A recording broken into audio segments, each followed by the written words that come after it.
Hi, and welcome to the final session of the Great Commission Revival Blueprint, part 4 of 4. And even though the first three legs are very important, redeeming your church community, I would say, is the most important part of the 4-part teaching. It's a piece of the puzzle that is missing worldwide, and it leads to revival. So let's jump in. So the whole church doing what God mandates is the Act 6 model. And I was privileged when I went to high school. The pastor that we had was old and sick and at retiring age, and he retired. And a man by the name of Dr. Christopher van den Berg, by then he wasn't a doctor yet, he only had his master's degree and he was studying towards his doctor, took over our church. Now, our church was dead. There were like 2 families in church, and if it was us and the pastor and his children, we were about 6 people. That should tell you everything. And our church was not dying, it was dead already. And we were in debt. They wanted to foreclose on the church, and it was not doing well. There were a lot of other churches in our town that was doing well. They weren't charismatic Pentecostal. They were Dutch Reformed and Reformed. They don't believe in praying in the Spirit. Here we are, AFM church, charismatic Pentecostal, praying in tongues, but the church was dying. And within a year, he turned it around. The church was so full that we had to expand the gallery, and we were not in debt anymore, and we were in revival. But the strange thing was, nobody prayed for revival. Very interesting. And he's a very educated man, author, more than 40 years in the AFM pastoral ministry. He's got many degrees. He's got a doctorate of theology in UNISA. He's also the head of MIL AFM, that's Ministry and Learning. And if you guys know Apostle Theo, he's like Afrikaans Apostle Theo. Everything I learned from Apostle Theo, I learned from Dr. Theo, Dr. Christopher first, just in Afrikaans. And so Apostle Theo has many gifts. He's got the gift of discipline. He's got the gift of teaching. He's got the gift of healing. Dr. Christo only has one gift, the gift of teaching. He's very good. And about 2-3 years ago, I had the opportunity to go and minister to his students in the Ministry of Learning Academy, which was a privilege and an honor because no one outside AFM has ever been allowed to go and minister to the students. I was the first. And he taught on redeeming your community, and it was like the scales fell off my eyes, and for the first time I was blind, and for the first time I could see. And he shared how in his career, well, he didn't say it, but every time, because if you are an AFM pastor, the AFM head office decides your appointment. Where will you be allocated and for how long? And every single church commission that was given to him was a lemon of a church, dying or dead. And every single time he turned it around into full-blown revival, so much so that it's standing room only, not just once, not just twice, more than 7 times in his career, which is very significant. And so that's his testimony about the dying churches, and this is the recipe that he used. Not once did he pray for revival or intercede for things like that. And I'm not saying that is wrong. We should. He just applied a biblical law, and it broke out into revival. And I think the modern church today has forgotten about it because the church only wants to focus internally, and we're running it like a business. So we focus all our energy only on our members that are tithing. If you are not tithing, or if you're not a member, sorry, then we're not really going to help you. Or we'll have a department that makes a poor attempt. We won't mobilize the entire church, because after all, it's the department that must do the Great Commission. No, that's not what the Word of God says. The seats in the pew, the people that are members in the church, is responsible for the Great Commission. And so the church has lost the plot, honestly, and they're going to have to give a very serious account. Matthew 7 is coming for them. So This is often what's happening in churches. We pray for revival, but stay empty. And churches are begging God for revival year after year. They pray, they fast, they have special meetings, but the seats stay empty. Somewhere along the way, the Great Commission has been handed to a committee in the church. Because instead of getting the entire church to do the Great Commission, we want to appease our own conscience and the conscience of our members. So we will start a department inside the church to take care of the homeless or to feed the orphans or the widows. And you just write off your tax deductible and your seed to our department. Even though we collect 300,000 a year and we only spend 50,000, nobody's going to come and investigate or do an audit or check to see what we did with the money. But yes, we took the Great Commission and turned it into the Great Committee. That is the state of churches worldwide today. So we have a welfare team, 3 faithful people doing a little bit once a year. We make a little PowerPoint or a slide for the church and we show everybody this is what your contribution purchased, so that we can lull everybody to sleep as Satan is lying in your ear saying, well done, good and faithful servant. You're thinking it's God, but it's the devil lying to you. The other 95 out of 100 just sit and watch and clap, and they go home feeling very comforted that they've done their duty and they're part of a cause. So pin that thought, because we're going to come back to that at the end.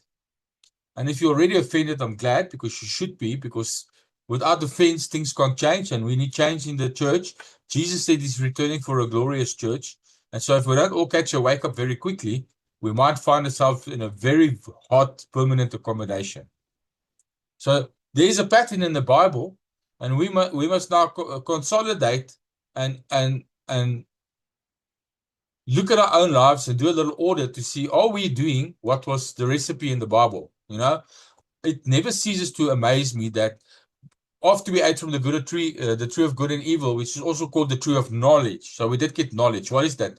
Independent human knowledge. We departed from God's ways, because the Bible says, my ways are not your ways. My thoughts are not your thoughts. My ways are higher than your ways. So in today's world, as we saw with the are you a good person technique, that's something clever that human reasoning invented. It sounds good on paper, but it only produces a 3% conversion rate. The Book of Acts model produces a 100% conversion rate because you demonstrate the supernatural. And for those who are dropping in only for this series, for this part of the series, I strongly recommend that you watch the first 3 series as well. So we tend to create our own logical plans, but it doesn't model God's plan that we can find in the Book of Acts. So let's go and see what God's model was. In those days, when the number of disciples was increasing, the Hellenistic Jews among them complained against the Hebraic Jews. So it's just 2 different cultures, but they are both saved, because their widows were being overlooked in the daily distribution of bread. Now there's a little breadcrumb for you. Isn't that funny? I made a joke about bread, but there is a little breadcrumb about taking care of the widows. So the 12 gathered all the disciples together and said, it would not be right for us to neglect the ministry of the word of God in order to wait on tables. And that's a problem in the church today, because the pastor and the staff have to wait the tables, because the disciples, the church members, are neglecting their duty. Brothers and sisters, choose 7 men from among you who are known to be full of the Spirit and wisdom. We will turn this responsibility over to them and will give our attention to prayer and the ministry of the word, which is what should be happening in a church, but is not. This proposal pleased the whole group. They chose Stephen, a man full of faith and of the Holy Spirit, and Philip. And isn't it ironic that these people who were serving later got promoted, like Philip? We know his account. Prochorus, Nicanor, Timon, Parmenas, Parmenas, and Nicholas from Antioch, a convert to Judaism. So he was a proselyte. A proselyte is somebody converted to Judaism, for the biblical scholars out there. They presented these men to the apostles, who prayed and laid their hands on them. So these people took care of feeding the widows. Look what happened in the church. No praying for revival, because the responsibility of the pastors was the ministry of the word. But look what happened. So the word of God spread. The number of disciples in Jerusalem increased rapidly, and a large number of priests became obedient to the faith. That's the recipe right there. And everybody overlooks it. Acts 7, verse 1 to 7. So let's take a deep dive and analyze and dissect it. The widows were being overlooked, forgotten ones, the ones with no voice. And so they said, we are not going to leave the word and renegade on our duty to wait on tables. So they appointed the people in their church that were responsible to serve the widows and give them food. Daily need met. The church was the hands and feet. So when we look at verse 7, the moment they started serving the overlooked, the people in their community, the word spread, discipleship grew, and even some of the priests, Pharisees and Sadducees, because they said about not, the Sadducees believe there is no afterlife. That's what they are saying. Even the priests got saved. Isn't that incredible? So caring for what was forgotten was not a distraction from souls. It was the fuel to make it go. And unfortunately, Satan has deceived the church that this is not our responsibility anymore. We don't do it. We just, it's not the Great Commission. It's the Great Omission. And we have a little department with 3 people in the department that take care of that need, even though our donations far exceed what we spend, because we're going to be greedy and pump that money into our dead and dying church. Our church is dead and dying because we're not doing what Jesus is telling us to do. But please, nobody ever audit us or point the finger, because we're going to give you a warm little presentation at the end of the year, PowerPoint slide, so that you can appease your conscience and not feel guilty. So whose job is it? It's the whole church, every seat, not the pastor's job, not even the pastor alone, not the pastor's job, not the clergy, not one department. 1 Corinthians 12:27 says, now you are the body of Christ, and each one of you is a part of it. You are the body. Every single one of you is a part of the body of Christ. So ask yourself, what have you done for your community this week? Or this year? Or in the last 10 years? Or maybe not ask yourself and watch the PowerPoint slide, because this is going to get very hot in here in this room. 1 Peter 4:10, each of you should use whatever gift you have received to serve others as faithful stewards of God's grace in its various forms. Each one has a gift, and you have to use it to serve. Are you serving your community? Wow. That's a question only you can answer for yourself. But soon we are coming to the point where God is going to ask you. Those who don't do the will of the Father don't enter heaven. Matthew 7. And only half the virgins were ready and went in. A virgin symbolizes Christianity.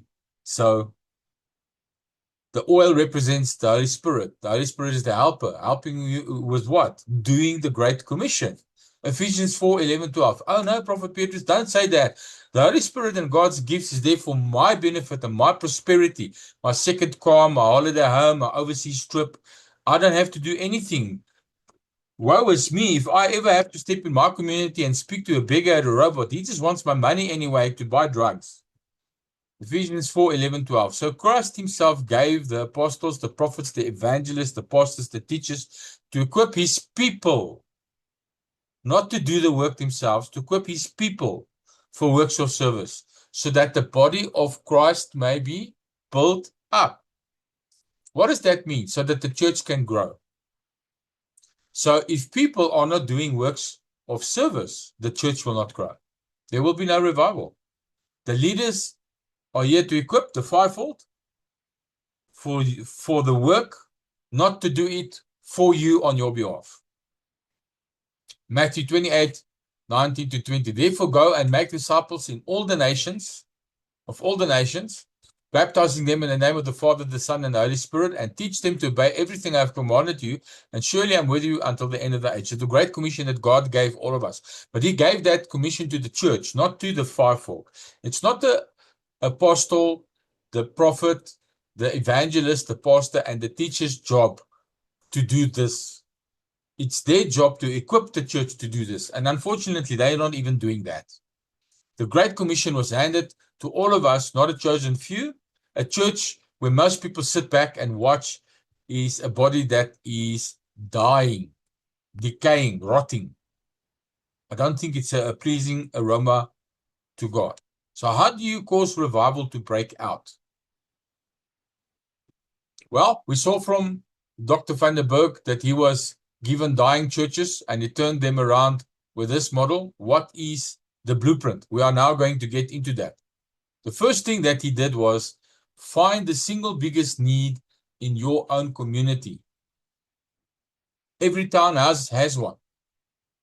He told us how he got a church where a lot of people had AIDS. So there were more orphans than there were parents. So it was a town full of orphans. That was the need.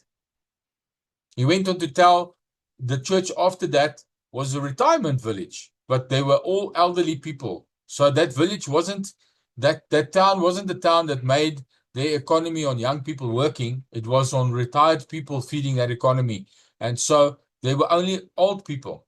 Another church, they were addicts. And another church, they were single mothers.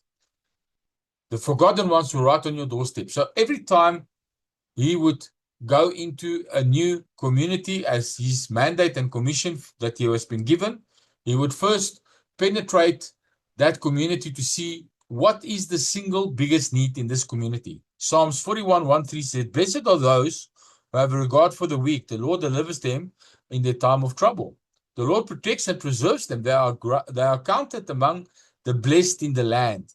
He does not give them over to the desire of their foes. The Lord sustains them on their sickbed and restore them from the bed of illness." So God is very pleased when we help one another. Nobody has all of the skills to fend for themselves. Why? So that we were created to connect and to network with others. We will naturally create a network and a relationship, forming a community. It was his plan all along. Because somebody else has what you need. And you have something inside of you that somebody else needs. But the devil's made us selfish. Oh no, you learned that computer skill. You better only use it for now. How dare you load Mary's computer? She must pay you for it.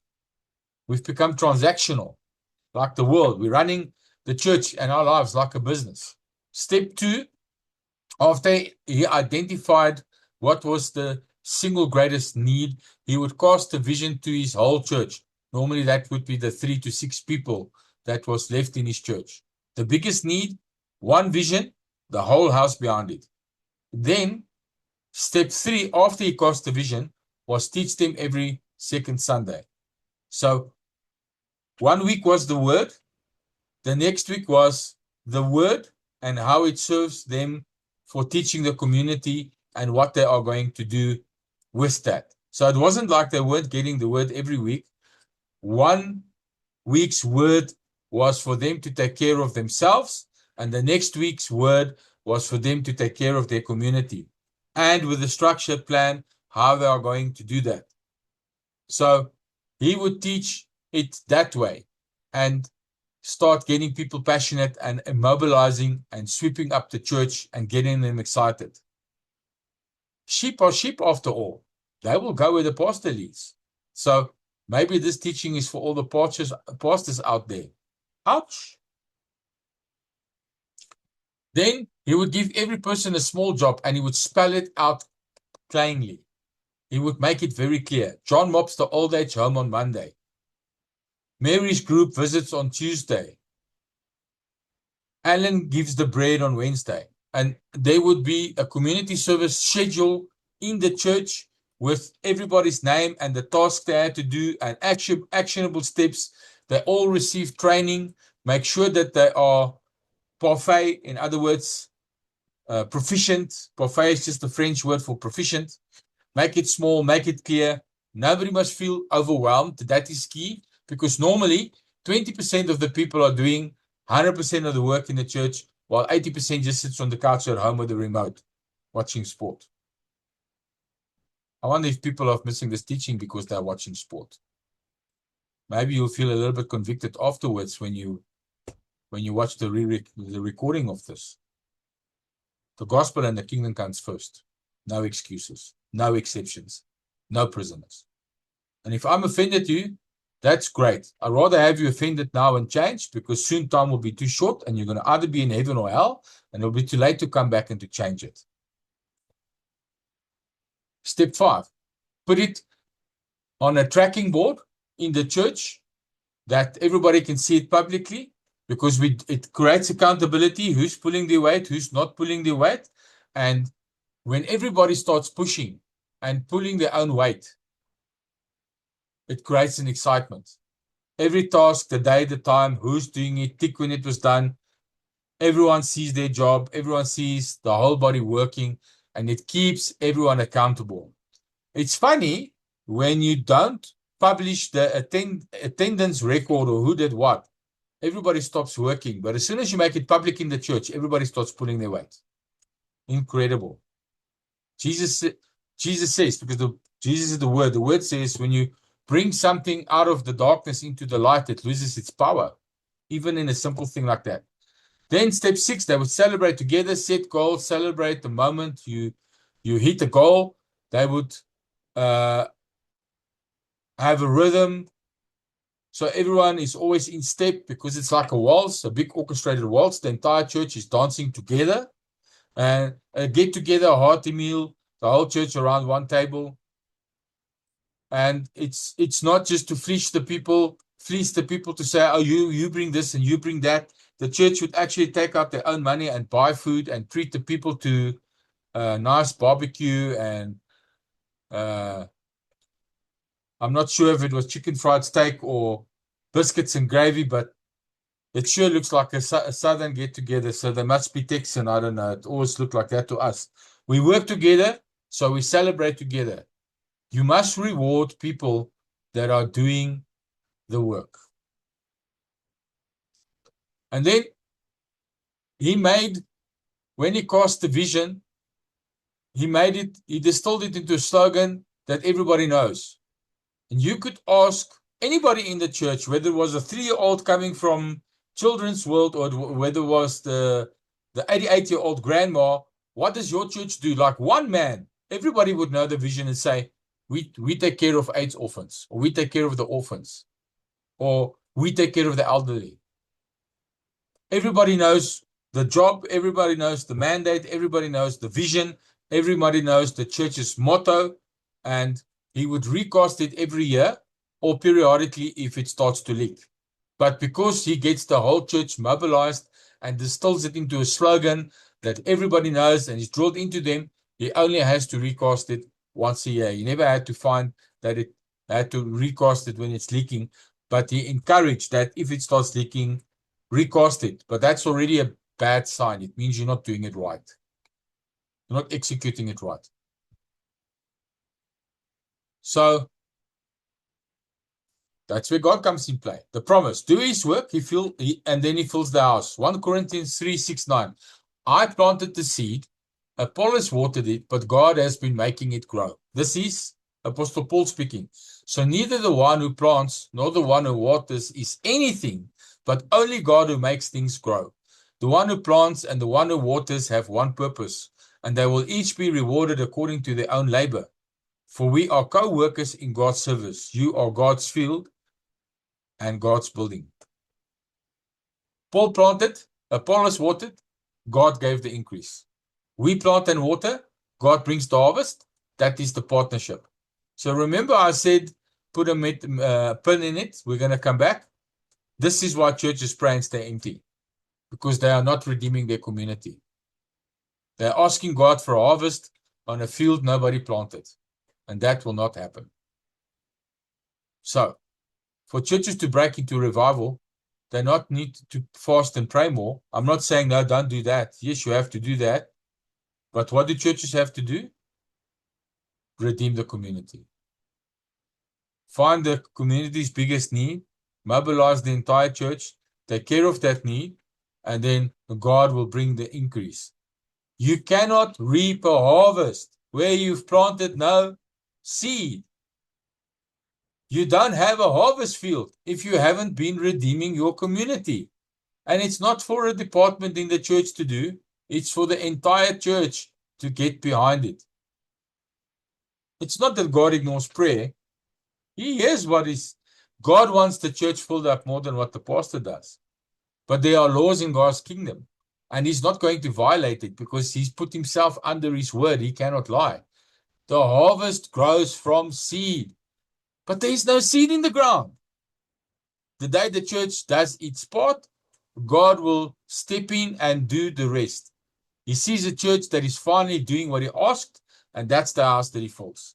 Many pastors are running around, following their own mandate, or doing what they want, or their own clever plan. But they are not redeeming their community. They are not doing the Great Commission. And so they don't have a harvest field. And God says, well, I operate on the principle of seed time and harvest. If you didn't sow, and if you didn't work your community, you have no harvest field. How can I fill up your church? Prayer was never meant to replace the work. They go hand in hand. No striving, no begging for what is already promised. Lord, please give us souls, fill up my church, I'm dying, I can't make a living. No, just obedience. And then God does the building. So now it's your move. At the end of this series, you've watched how to pray people into heaven, salvation God's way. You've learned how to stand in the gap as an intercessor, to pray and fast. You've learned that we have to fund the gospel and how to do evangelism the Jesus way.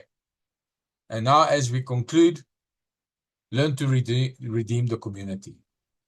These 4 pillars is what causes revival, no matter how dead the church is. It is how we win the lost at any cost. It is how we reach the unreachable.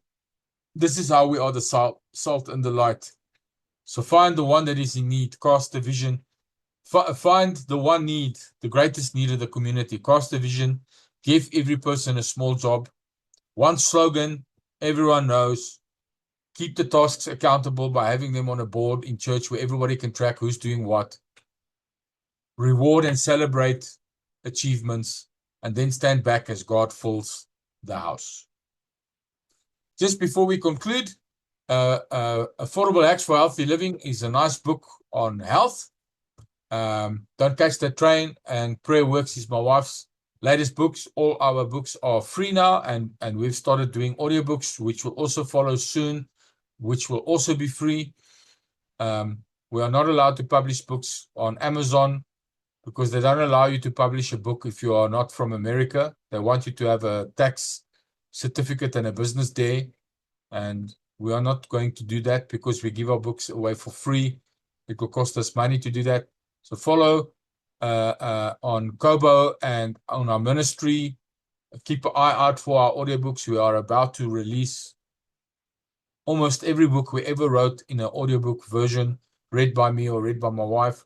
And then pkvministries.co.za/music. We wrote godly music. Everybody raves about it. Not that we can take the credit. Why don't you go and listen? It will encourage you. We wrote a song for Prayer Works. We wrote a song for Standing in the Gap. It's very anointed. We wrote a song, Calling in the Finances, which is actually a prayer when you sing it. And people have been reporting when they sing that song, finances started showing up. So we encourage you to go and give it a listen. Our music is being published on all streaming platforms, but a streaming platform will charge you because they have to have a small fee to keep the platform going. But on pkvministries.co.za, you can not only listen to it for free, you can download it for yourself and give it away to everyone. And that is the end of part 4. Thank you for watching. I hope you enjoyed this series. Oh.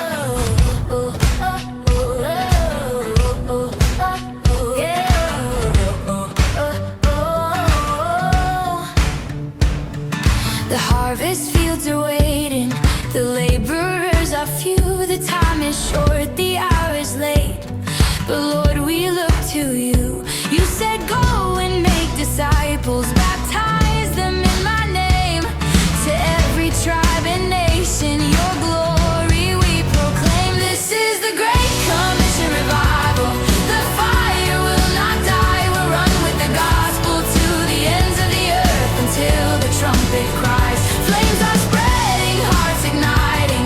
Your church will not be still. We are sent until you come again to finish all your will. Lift your voice, O people, the harvest day is near. The sound of many waters declares that Christ is here. No longer bound in silence, no longer held by fear. We rise from couch to commission. Your spirit draws us near. We'll shine your light in darkness. You heal the broken soul. The love of Christ compels us. The lost will be made whole. This is the Great Commission revival. The time is now to go with every step and every word. Your kingdom light will show from neighbor to the nations. Your spirit leads the way. We will multiply until you come in glory on that day. Send us forth with power, with courage and with grace. The nations see your glory, the radiance of your face. Keep the oil burning in our lamps, keep the fire strong inside. We'll watch and pray, we won't grow faint, we'll answer heaven's cry. The Spirit and the bride say, come, the nations lift their song. Until the whole earth knows your name, we'll keep pressing on. Revival in our cities, revival in the streets. The Great Commission burning till every soul believes. The trumpet soon is sounding, the clouds begin to part. Prepare the way of Jesus, make ready every heart. How beautiful the feet that run with gospel peace proclaimed. Across the hills, across the seas, the power of your name. Here am I, Lord, send me, my life laid on the line. I'll go until the nations burn with holy fire alive. This is the Great Commission revival. The fire will not die. We'll run with the gospel to the ends of the earth until the trumpet cries. Flames are spreading, hearts igniting. Your church will not be still. We are sent until you come again to finish all your will.